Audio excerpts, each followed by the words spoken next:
Assalamualaikum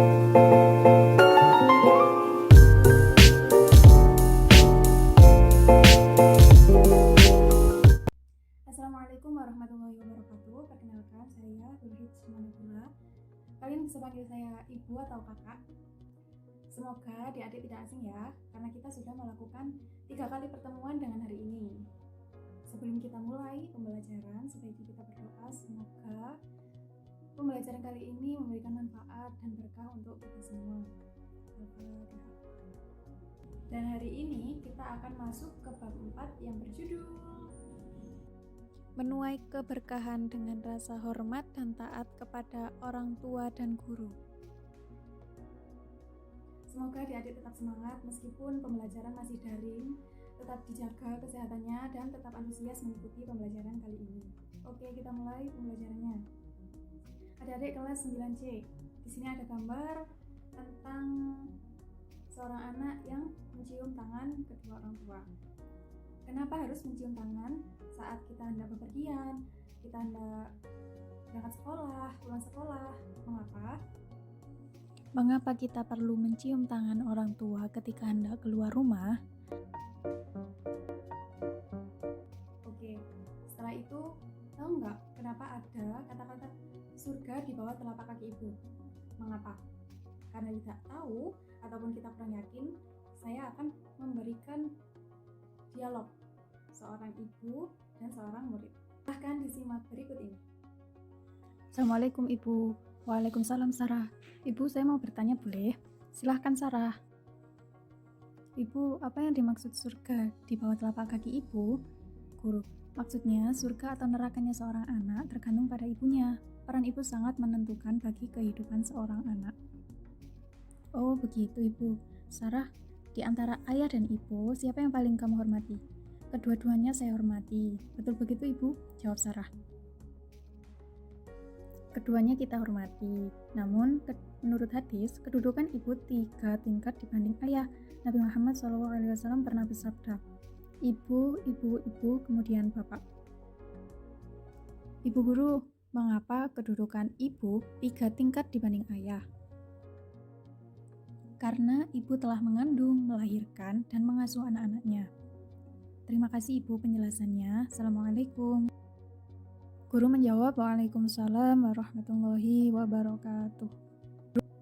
Sebagai seorang muslim, kita harus meyakini bahwa taat dan hormat kepada orang tua dan guru adalah perintah agama, yaitu perintah Allah Subhanahu wa Ta'ala. Bahkan ada dalam Al-Quran. Allah Subhanahu wa Ta'ala berfirman pada surat Al-Isra ayat 23. Bismillahirrahmanirrahim. Wa qadha rabbuka alla ta'budu illa iyyahu wa bil walidaini ihsana. Imma yablughanna 'indakal kibara ahaduhuma aw kilahuma fala taqul lahumā uffin wa la tanharhumā wa qul lahumā qawlan karīmā. Yang artinya, dan Tuhanmu telah memerintahkan agar kamu jangan menyembah selain Dia, dan hendaklah berbuat baik kepada ibu bapak. Jika salah seorang di antara keduanya atau kedua-duanya sampai berusia lanjut dalam pemeliharaanmu, maka sekali-kali janganlah engkau mengatakan kepada keduanya perkataan "ah", dan janganlah engkau membentak keduanya, dan ucapkanlah kepada keduanya perkataan yang baik. Dan karena kita sudah yakin bahwa taat dan hormat kepada orang tua dan guru adalah perintah agama, jadi kita harus menampakkan, kita harus menunjukkan bagaimana kita bersikap kepada orang tua, bagaimana kita bersikap kepada guru. Yang pertama, kita harus bersikap kepada orang tua itu bagaimana?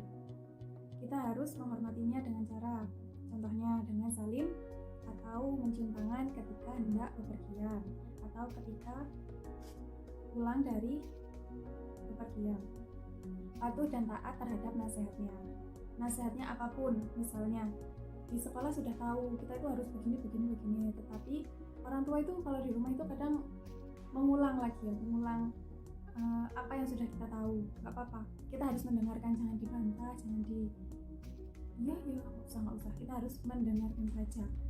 Yang penting itu lega, ridhonya orang tua ya. Kalau orang tua nggak ridho, Allah juga nggak ridho. Kalau orang tua marah, Allah juga marah. Kita harus berkata yang baik, sopan dan tulus. Kalau kita terima kasih, kita harus terima kasih yang tulus. Contohnya ketika pagi-pagi sudah diberi makanan, sudah dimasakkan oleh orang tua, kita harus terima kasih makanannya ibu, terima kasih makanannya mama, I love you gitu. Kita harus menampakkan kalau kita itu sayang, kalau kita itu patuh. Laksanakan perintahnya dalam hal kebaikan. Dalam hal kebaikan contohnya, kalau kita disuruh ngaji, ya ngaji, benar-benar ngaji. Kalau kita disuruh sudah HP-nya jangan HP-an terus, ya sudah, Pak istirahat. Misalnya disunurkan dengan dialihkan melakukan hal yang lain, dengan belajar atau membaca buku atau bermain dengan sesama teman ya. Dan jangan menuruti perintahnya ketika perintahnya itu padahal kejelekan. Misalnya sudah kamu mencuri saja di sana, jangan dituruti. Kita harus saling mengingatkan, tapi kita harus mengingatkan tetapi tidak mencoba menggurui. Kita harus mendoakannya. Misalnya ketika kita setelah sholat, kita harus mendoakannya. Doa kepada orang tua pasti semua sudah tahu. Allahumma firli binudi wali walidayya warhamna kama rabbayani shaghira. Jangan tinggalkan doa itu setelah sholat ya. Harus, karena apa? Karena itu sebagai salah satu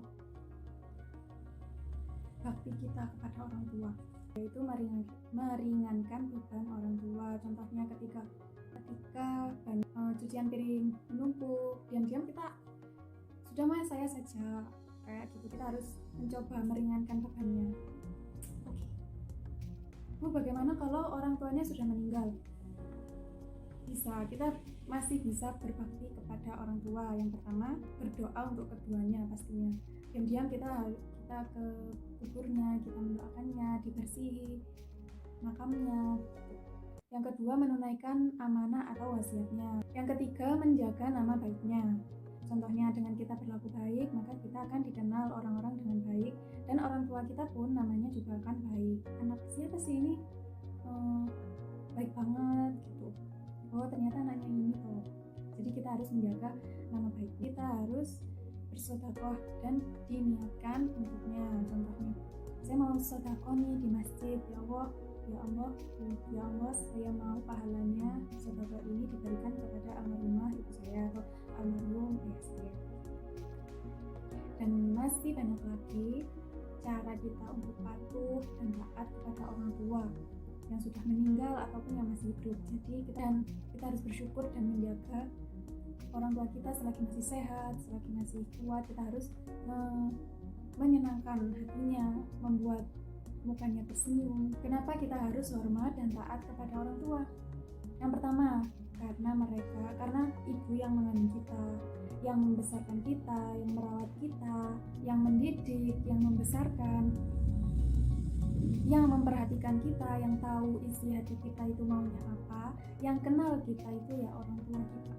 Dan yang mencari nafkah, bayangkan siapa yang akan mencari nafkah kalau bukan ayah kita. Jadi kita harus menunjukkan kalau yang dirawatnya, yang dilahirkannya itu anak yang baik, anak yang berbakti. Lalu bagaimana Bu cara hormat terhadap guru kita?